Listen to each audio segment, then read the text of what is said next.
and I study in the Zyra School for Excellence, Ahmedabad. Today, I've made an line-following robot in Robofun Lab, Ahmedabad.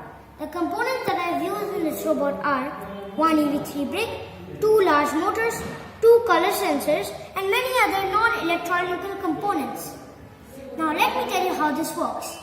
When the left color sensor moves on the right black line, then the right motor moves and brings it back. And then if the right color sensor gets on the black line, then the left motor moves and brings it to back again. So let me show you a demo.